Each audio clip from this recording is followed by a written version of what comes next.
All right. So I've been thinking recently about the connections of language and peace building and climate. And a couple of questions that came to mind was how does language influence our response to climate care and climate change, climate crisis? And what is the role of language in responding to the climate crisis? And these are just some of my initial reflections and some articles that I've come across. I'm sure there's a lot of people who have done a lot more research than this, but I would just love to get the conversation started, especially in the language teaching circles and peace linguistics, and see about the connections there.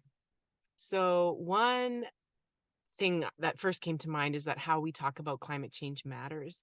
The language that we use is um, formative for how our actions go.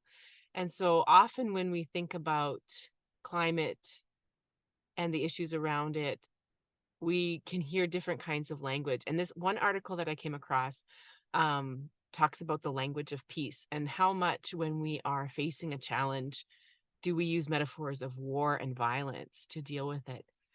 So the language of peace would question if we talk about the fight against climate change, how does that shape our actions? And does it really serve us in a way that is constructive and actually addressing the issues in a peace positive way, instead of seeing climate change as an enemy, which maybe is part of the problem to begin with when we see our earth that we are so intrinsically connected with as an enemy instead of um, a giver of life and our whole context.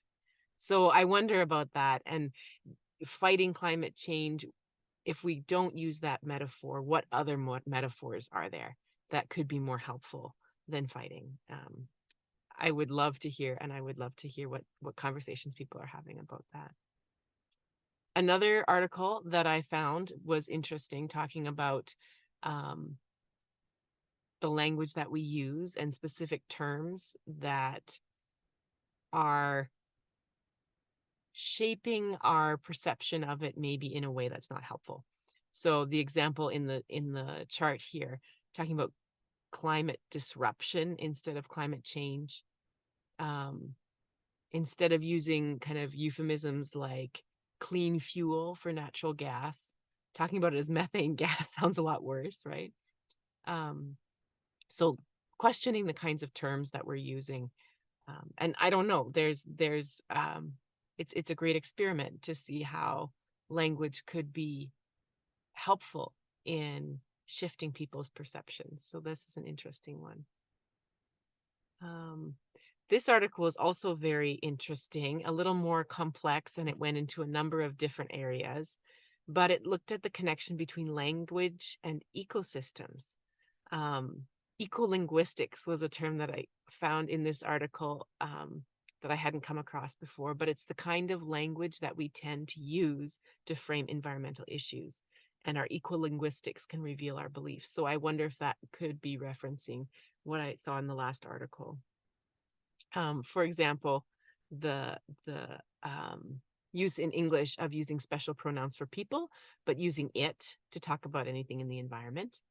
Another example given in the article was that growth adjectives are usually neutral in English, like how fast the car is, not how slow, or how high the building is, not how low. So our bias is towards growth. Um, and the article also talked about how biological diversity and linguistic and cultural diversity are so intertwined. And with the loss of biological diversity, we lose linguistic and cultural diversity, and vice versa.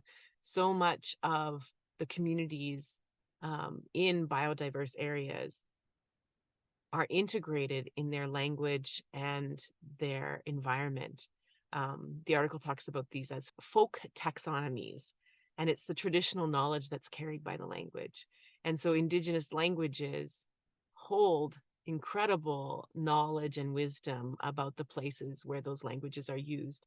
And when one is lost, we lose the knowledge of that diversity in the environment as well, and the linguistic heritage of places, and preserving that and respecting that and encouraging the revitalization of languages, indigenous languages, can be a way to also address the issues of the loss of biodiversity that we're experiencing.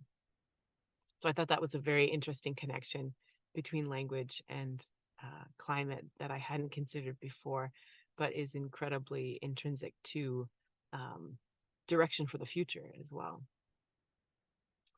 Um, this article from NPR also looks at how climate change is killing the world's languages, and so the loss of biodiversity leading to loss of linguistic and cultural diversity. Some of the most high risk areas that will and are taking the brunt of the climate crisis and climate emergency are also the places where linguistic and cultural diversity is being lost. And then this article from the British Council, it's a kind of resource on this website, is looking at different kind of climate action in language education. So I thought this was particularly interesting for English language teachers and in English, but I think other language educators can also look at this and be inspired to see how our role as language educators could also contribute to climate action and to a shift in awareness and a shift in the story and the way we talk about climate to create more of a connection between us and our environment, and to, through that connection, um, build energy and empathy and um, creativity to be able to respond to this in a way that is life-giving for all, uh, not just for humans on the earth. So those are just some of the resources that I found. I'd be really interested in hearing other resources that people have found or projects people are working on. So yeah, it would be great to hear back from you. Um, if you would like to be in touch, um, you can join the English Collective Meetup on a regular basis. Join the English Collective Facebook group, and there we'll have meetup notes and discussion materials. Get next month's meetup directly. English Collective on Facebook is where that is. And just keep in touch. We can be in touch by email. The Language for Peace page is run by Collective Joy Consulting, and that's on Facebook. You can search for that there. Yeah, and next month we will be continuing with another topic. So join us then.